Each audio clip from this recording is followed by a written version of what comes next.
Olá, cidadão, olá, servidor público. A FESPESP, Federação das Entidades de Servidores Públicos do Estado de São Paulo, vem mais uma vez discutir no seu programa Cidadania e Serviço Público exatamente os problemas da cidade de São Paulo. E nada mais, nada menos do que trazer como convidado Celso Gianazzi, vereador na cidade de São Paulo, que conhece muito da cidade, que conhece muito de educação e que batalha muito pelos problemas de saúde da nossa cidade de São Paulo. Vamos lá?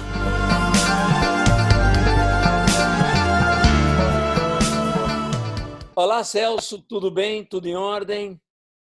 Boa tarde, Gozi. Tudo ótimo. Aqui um prazer estar aqui com vocês de novo, falando um pouquinho sobre os nossos problemas aqui da cidade de São Paulo. Um prazer enorme. Então, estamos aqui, o programa Cidadania e Serviço Público, conversando com o Celso, que é vereador aqui na cidade de São Paulo e que é um batalhador para melhorar as condições de vida desta cidade. Aliás, tudo começou, a grande batalha, não tudo começou, mas a grande batalha neste momento foi questão de hospitais, né, Celso? O que aconteceu com essa falta de hospitais aqui no estado de São Paulo? Gozi, assim, uma colocação muito importante. Você começa nosso bate-papo com um ponto-chave do questionamento aqui na cidade de São Paulo, no estado também, mas principalmente aqui na cidade de São Paulo, Gozi, nós vivíamos uma situação há muito tempo, bem antes da pandemia, de uma terceirização, de um enfraquecimento do SUS, né? Sistema Único de Saúde. Então, nós vivemos aqui na cidade de São Paulo a privatização do serviço de saúde. Nós temos as UBSs, quase que todas já terceirizadas, os hospitais municipais em marcha para terceirização. Nós vivíamos essa crise da saúde naquele momento. Essa crise da saúde ali, ela encontra essa crise sanitária mundial, né, Gozi, da Covid-19, e a gente enfrenta um grave problema que é a falta de leitos na cidade de São Paulo. E aí, diante dessa emergência, o que foi feito? Falta de leitos, muita gente precisando, população paulistana precisando de leitos aqui na cidade de São Paulo, a administração que pouco investiu na saúde nesses anos, essa gestão Dória e Covas, pouco investiu na área da saúde, Gozi. Então, nesse momento, se viu obrigado aí a fazer a construção de hospitais de campanha. São gastos milionários, são gastos sem licitação, com preços mais altos. E nós apontamos isso lá na Câmara Municipal. Eu sou membro titular da Comissão de Saúde da Câmara Municipal. A gente acompanhou esse processo todo desde o início. Então, montaram 2 hospitais de campanha, o do Pacaembu com 200 leitos e o Hospital do Anhembi com 1.800 leitos, para dar conta, né, dessa demanda emergente que vinha lá, começou lá em março, né? Só que, Gozi, a gente tem que colocar aqui, e eu falo isso para toda a população, a gente tem debatido isso, nós temos na cidade de São Paulo muitos hospitais que estão inativos. Eram hospitais, né? Deixaram de ser, alguns mais recentemente, inclusive, eles estão inativos com toda a sua estrutura preparada. Por exemplo, nós temos o Hospital Sorocabana, ali na zona oeste da cidade de São Paulo, e ali existe, Gozi, um verdadeiro vazio assistencial de área de atendimento, poucos leitos, e lá nós temos a capacidade de instalação de quase 400 leitos. E a Prefeitura de São Paulo e o governo do estado têm uma briga judicial, um imbróglio ali, o governo do estado, PSDB, governo municipal do PSDB, falta um diálogo entre eles para que resolva essa questão jurídica que está pendente, para que abra o hospital e ali quase 400 leitos. Fizemos isso eu fiz para o prefeito, para o Ministério Público, fizemos também, tem um outro hospital que é o Hospital Cruz Vermelha, fica na Rua Berta, tem um hospital em Santo Amaro, Hospital São Leopoldo, tem Valdo Foz, na Campo Belo, Hospital Santa Cecília, Gozi. Temos o Hospital Santa Cecília, ele funcionou até dezembro de 2019 como hospital, ele está inativo agora nesse momento. No centro de São Paulo, né? No centro de São Paulo, bem ali perto do Minhocão, final da Vila Angélica, 3 torres enormes, 600 vagas ali, Gozi. E a estrutura totalmente preparada para a instalação de leitos de baixa e média complexidade. Nós fizemos ofício, nós conseguimos abrir leitos no Hospital Cruz Vermelha, na Rubem Berta, fizemos ofício, o prefeito atendeu nosso pedido, lá, nossa reivindicação, e também atendeu no caso do Hospital Sorocabana, parcialmente, nós conseguimos 60 leitos no Hospital Sorocabana, mas a gente está lutando para que o hospital seja inteiramente reaberto para a população. Por quê, Gozi? Porque nós, após a pandemia, nós continuaremos precisando de muitos leitos. Então, a instalação dos leitos nos hospitais de campanha, eles são temporários, Gozi. Depois eles vão ser desmanchados e a gente fica sem leitos novamente. Então, a nossa briga é para a instalação de leitos para a população paulistana em hospitais permanentes. E essa é a briga, e sai muito mais barato sobre o aspecto financeiro, né, o investimento nesse tipo de hospitais. E ainda temos também, no extremo sul da cidade de São Paulo, Parelheiros, cobramos a instalação de leitos de Parelheiros, na Brasilândia também, que são pontos de alto número aí de pessoas infectadas, Gozi. Tanto Parelheiros quanto Brasilândia. Foi grave. Muito. Pois é, a gente está vendo tanta coisa acontecendo em vários estados com abuso aí do poder econômico, né? Sacanagem mesmo aí no poder econômico, na montagem desses hospitais. Será que São Paulo, com tudo isso, precisava de ter esses hospitais de campanha? O que a gente fala desde o início, né? Desde o primeiro momento, Gozi, talvez o primeiro momento, como era, não se sabia exatamente o que estava acontecendo, um só desses hospitais daria conta daquele primeiro momento, mas a medida emergencial de uma administração séria deveria olhar já para esses outros hospitais que estavam nativos, fazer uma pesquisa.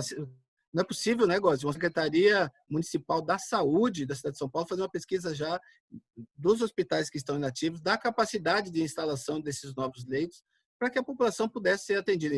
E eu falo, Gozi, a instalação de leitos nos hospitais de campanha, toda a aquisição dos equipamentos, dos insumos para esses equipamentos, dos EPIs para esses trabalhadores, tudo sai mais caro nesse momento e tudo vai ser feito, Gozi, sem licitação. Nós assistimos lá no Rio de Janeiro um caso gravíssimo de corrupção de organização social ligada à saúde, Gozi. Inclusive é bom afirmar que essa mesma entidade que está no Rio de Janeiro, ela administra o hospital do AMB. E a gente está fiscalizando lá na Comissão de Saúde da Câmara Municipal todas as contas, todos os valores que foram apresentados por essa entidade, que é um absurdo que a população de São Paulo, precisando de tantos leitos, a gente não consegue imaginar um desvio dos recursos públicos para essas entidades, Gozi. Nós tivemos heróis trabalhando aí durante essa pandemia, né? Médicos, enfermeiros, e não só, né? Porque às vezes esquecem de falar o pessoal todo da limpeza, o pessoal todo da administração em volta do trabalho para poder funcionar esses hospitais. A prefeitura cedeu equipamentos, máscaras, tudo de forma a não correrem um risco muito forte, ou não aconteceu muito isso? Não, Gozi, infelizmente, Gozi, eu falo com muita tranquilidade isso, porque você é um grande defensor dos servidores públicos, através da pública, faz um grande trabalho, né, em defesa dos serviços públicos. E o que acontece, na verdade, é que o município aqui de São Paulo abandonou os seus trabalhadores, seus servidores. Tanto é os profissionais da saúde nos hospitais, nós precisamos fazer uma grande ação, inclusive acionando o Ministério Público, Gozi, porque em hospitais, muitos hospitais, os trabalhadores, os servidores públicos trabalharam muito tempo sem o equipamento de proteção individual, sem álcool em gel algumas vezes, o pessoal do SAMU também que atende, estava sem o equipamento de proteção individual, e em muitos casos, Gozi, os próprios servidores públicos faziam aquisição com os seus próprios recursos desses equipamentos de proteção individual, porque se eles não tivessem o equipamento, eles corriam um sério risco de contrair a Covid. Então, gastavam dinheiro. Outros profissionais da área da saúde começaram, no início da pandemia, a alugar casas, hotéis, próximos aos hospitais para não voltar para casa, para não contaminar os seus familiares. Tudo também com recursos próprios, né? Os salários já não são São grandes, né? baixíssimos. São baixíssimos, né? Você conhece muito bem o serviço público, né, Gozi? Você é um grande conhecedor do serviço público e a gente está vendo, Gozi, que quem está fazendo frente a tudo isso são servidores públicos, é o SUS, Sistema Único de Saúde, e ainda bem que nós temos o SUS. Agora a gente precisa, e a gente vai precisar muito da sua ajuda, Gozi, nessa luta, tanto aqui na cidade de São Paulo, no estado de São Paulo, como no âmbito federal, para dar valorização. Eu sei que você tem esse grande movimento com os servidores públicos, na valorização do SUS, melhorar o SUS com mais investimento para que continue salvando vidas. A gente falou, você falou do SAMU. O SAMU teve problemas um pouquinho antes aí, não teve? Sérios problemas, não foi? Sérios problemas, Gozi. O SAMU foi desestruturado nessa administração do Dória e do Covas aqui na cidade de São Paulo. É um serviço que tem uma aceitação muito grande por parte da população, serviço de qualidade, a população reconhece como excelente serviço, e a prefeitura, o prefeito atual, ele acabou desmobilizando, desmontando o serviço do SAMU, precarizou muito. Com a pandemia, Gozi, com no baixo número de servidores públicos, o atendimento à população ficou precarizado. Para completar, para piorar a situação, o governador Dória, existe o serviço de atendimento, de verificação de óbitos, que é da Secretaria Estadual de Saúde. Ele suspendeu esse serviço e colocou essa atribuição da verificação de óbitos para o SAMU, que já tinha um quadro muito reduzido. E aí o que aconteceu? Os médicos do SAMU, sendo obrigados a fazer verificação de óbitos, são 42 médicos da cidade de São Paulo, Gozi, que são 200, antes da pandemia eram 200 óbitos por dia na cidade de São Paulo, 200 horas por dia, e eles tinham que começaram a fazer a verificação de óbitos, não davam conta de fazer, né? São poucos trabalhadores, são poucos servidores na área do SAMU, e o que aconteceu que as pessoas que sofriam acidentes, porque a vida continuou, né, Gozi? A vida Claro. continuou, os acidentes continuaram acontecendo também, em menor número, mas continuaram acontecendo, problemas de saúde, emergência, e o SAMU acabou não conseguindo atender as emergências das pessoas que estavam vivas. A gente entende, e eu falei isso na Câmara Municipal, cobramos do prefeito, cobramos do governador, que a gente tem o maior respeito, é muito importante a verificação de óbitos, tem que ser feita, mas também tem que olhar o lado para que salvar as pessoas que estão sofrendo acidente. Então, nós fizemos a representação do Ministério Público, que atuou prontamente, Gozi, cobrando providências tanto do governo do estado como da prefeitura para reativar o serviço, fazer uma contratação emergencial desse serviço de médicos para verificação de óbitos, para deixar o SAMU fazendo a sua ação, a sua função essencial, que é salvar vidas, atender emergência. E aí nós conseguimos também esse êxito aí, amparando o SAMU, os trabalhadores do SAMU, que vivem também numa precariedade, estavam trabalhando no início também sem equipamento de proteção individual, e ali é Covid o tempo inteiro, Gozi. Covid, na emergência, eles correm um risco gigantesco no atendimento aos acidentes aqui na cidade de São Paulo. Você também fez um grande trabalho aí ligado à questão das escolas também, né? Municipais. A gente vem trabalhando, Gozi, na área da educação muito fortemente, e esse governo Dória e Covas tem um programa de desmontar a educação, um grande ataque à educação em São Paulo. Desde o ano passado, a gente vem fazendo essas denúncias aqui na cidade de São Paulo, grande ataque. A terceirização do ensino infantil, que ocorreu o ano passado, das creches, um programa do voucher, que o município paga a escola particular, desvia recursos públicos para as empresas privadas, para escolas particulares, o que é vedado na Constituição Federal, Gozi. O artigo 213 da Constituição Federal veda isso. E a prefeitura... E o Fundeb agora também proibindo isso, né? Proibido, é recurso público aplicado no ensino público. Pode ser desviado de aplicação com empresas que visam lucro. Aí teve esse ataque ano passado, venda de escolas, Gozi. Nós tivemos venda de escola pública aqui na cidade de São Paulo. O prefeito colocou 3 escolas municipais à venda. Uma ali na Consolação, Gabriel Prestes, outra na Vila Olímpia, Maria Antonieta Dalckmin, em uma escola de saúde criada pela ex-prefeita Irundina, com Paulo Freire, na época do Paulo Freire, uma escola de saúde, Goze. E são escolas, as 3 escolas são escolas premiadas, de projetos pedagógicos premiados, professores premiados, colocaram à venda. Nós tivemos que fazer um grande ato, mas um grande ato, uma grande mobilização com os alunos, com os pais, com os professores, em frente à Prefeitura de São Paulo, na Câmara Municipal, a imprensa, para reverter a venda dessas 3 escolas. Conseguimos, Góes. Isso mostra também que, com a mobilização popular, que a gente precisa deixar muito claro, sem a luta a gente não consegue nada, não transforma a vida, né, Góes? O governo federal que acredita que a Terra é plana, né? Ele não acredita na ciência, colocou o tempo inteiro uma dificuldade para o recebimento do auxílio emergencial para que as pessoas pudessem receber.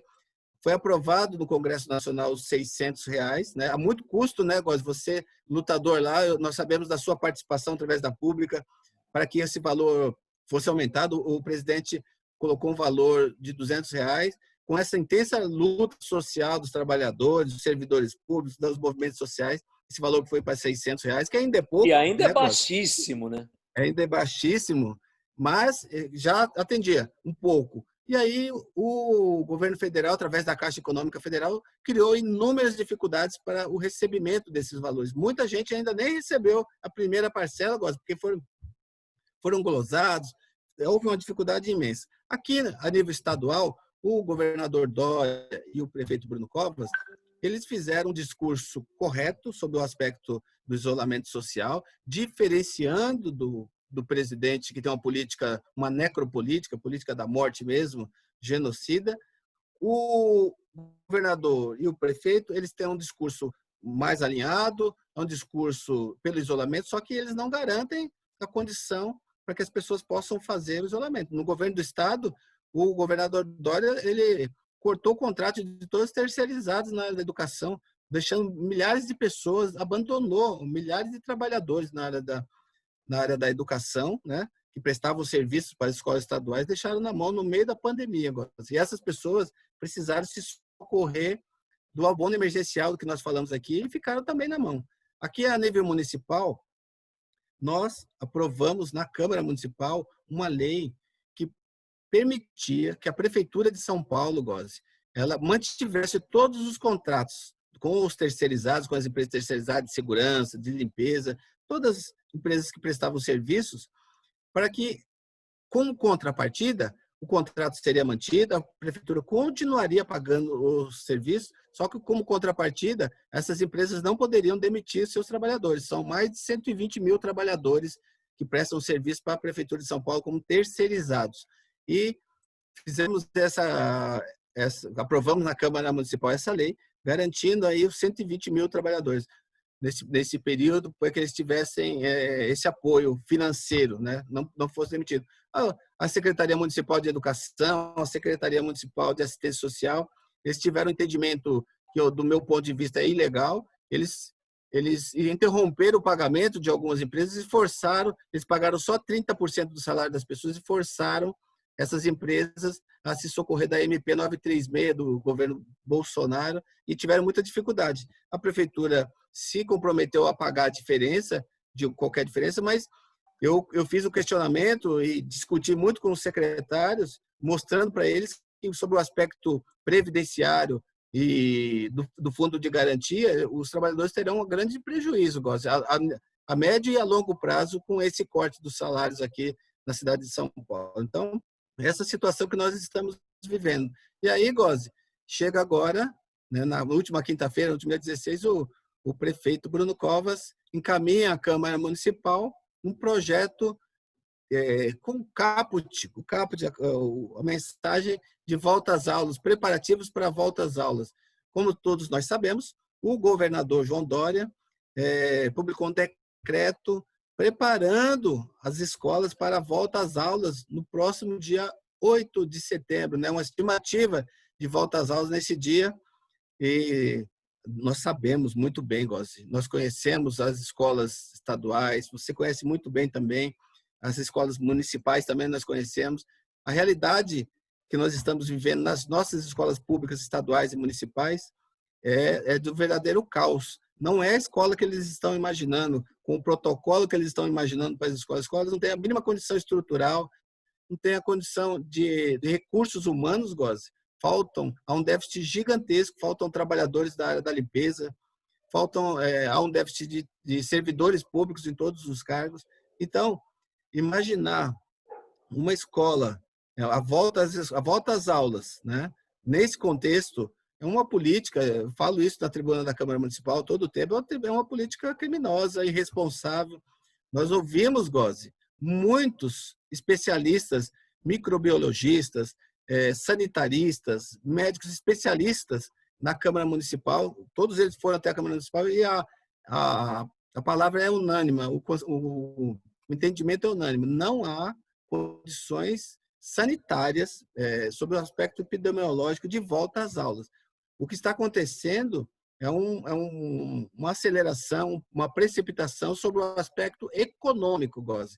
O aspecto econômico está se sobrepondo ao aspecto sanitário e epidemiológico. Então, voltar às aulas nessa condição é expor as crianças, né, nossos alunos, milhares de alunos, na rede municipal são 900 mil alunos, Goze. Expor os trabalhadores, os profissionais da educação, expor os trabalhadores da limpeza, da segurança e também expor as famílias desses alunos, porque os alunos, a grande maioria, eles são vetores, né, Goze? Eles talvez serão até assintomáticos, mas levarão a Covid para os seus pais, suas mães, seus avós. Então, existe um estudo de um professor da Fundação Getúlio Vargas, foi divulgado, que hoje, no Brasil, Goze, para se ter uma ideia, são 300 óbitos de crianças, né, pela Covid-19. Com a abertura que o governador Dória, que o prefeito Bruno Covas estão imaginando, eles fizeram na Fundação Getúlio Vargas um estudo, um modelo matemático que prevê que haverá, com esse quadro que nós temos hoje, em torno de 17 mil óbitos de crianças, de crianças. E aí é uma irresponsabilidade assumir a volta às aulas nesse momento, em meio à grande pandemia. Não tem como imaginar crianças entrando na escola, em salas, vários alunos, correndo pelos corredores, e, pelo que a gente sabe, nem banheiros, sabão e etc. e tal, tem para garantir a segurança para as crianças. Né? Isso é absurdo. Não vai ter segurança nem para a criança, nem para o professor. Exatamente, Goze. E principalmente aqui, por exemplo, quando você fala no ensino infantil, a base da educação infantil, Goze, é o afeto, é o abraço, é o contato pessoal das crianças com as professoras. Como é que você vai afastar isso? Como é que se afasta isso, Goze? Como é que você mantém crianças de 5 anos, 4 anos com máscara o tempo inteiro e dizendo para elas que elas não podem se abraçar, que elas não podem pegar o brinquedo do parque? E quantos trabalhadores da limpeza nós temos para ficar o tempo todo fazendo essa limpeza dos objetos, né, dos materiais? É simplesmente absurdo pensar nessa volta. Nessas condições, na escola que nós estamos vivendo, Goze, é impossível. Aqui, o que nós temos falado na Câmara Municipal, Goze, é que nós estamos agora entrando no segundo semestre de 2020. É um semestre para preparar as escolas, preparar sobre o aspecto estrutural, colocando ventilação, contratar, mudar os contratos, fazer alteração nos contratos dos trabalhadores terceirizados de segurança e limpeza, aumentando muito o número desses trabalhadores, Goze. E também, e aqui no município de São Paulo, que é muito grave, fazer a nomeação dos aprovados em concursos públicos, porque esse projeto que o prefeito Bruno Covas encaminha aqui, na verdade, ele fala do retorno às aulas, mas ele, na verdade, não fala nada do retorno às aulas. Ele promove um grande ataque aqui à educação pública, ataque aos estudantes, ataque aos profissionais, porque ele prevê a contratação de pessoas para exercer as atividades como profissionais de educação em detrimento dos concursos públicos. Nós temos vários concursos públicos regulamentados pela Constituição Federal, tem a proteção constitucional E a gente, inclusive, acionamos o Ministério Público já em relação a esse projeto, juntamente com o professor deputado Carlos Janás, da Assembleia Legislativa, contra esse ataque à educação, contra essa burla ao concurso público e contra o voucher que ele está criando aqui, o que nós falamos no início, Gozi, transferindo recursos públicos para empresas que visam lucro. Celso, chegamos ao fim do nosso programa, no horário. O nosso programa é exatamente uma discussão com o cidadão e com os servidores sobre cidadania e serviço público. E as suas colocações e a sua presença foi muito importante para que o cidadão e o servidor público tomem consciência do que está acontecendo na nossa cidade. Celso, muito obrigado por estar conosco nesse programa. Eu que agradeço muito o convite de estar aqui. Esse programa Cidadania e Serviço Público, ele se presta a isso, ele é um canal do diálogo, do debate, da troca de informação que você promove aqui, da cidadania, porque através da cidadania a gente pode cobrar a aplicação dos recursos públicos para que nós todos, cidadão paulistano, cidadão paulista, nós tenhamos, Gozi, um serviço público que nós merecemos de qualidade, com eficiência, que todo mundo quer. Políticas públicas voltadas às pessoas e às pessoas que mais precisam. Então, discutir isso, dialogar com as pessoas, informando, é um grande papel que vocês fazem através das entidades, através da pública. E esse programa Cidadania e Serviço Público é muito importante nesse aspecto. Parabenizo você por essa ação e por todo o seu movimento em defesa do serviço público. Valeu, Celso. Muito obrigado.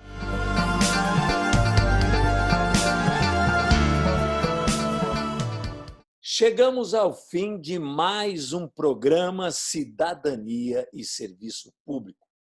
Um programa da Federação das Entidades de Servidores Públicos do Estado de São Paulo, que vem até você, cidadão, até você, servidor público, discutir cidadania e serviço público.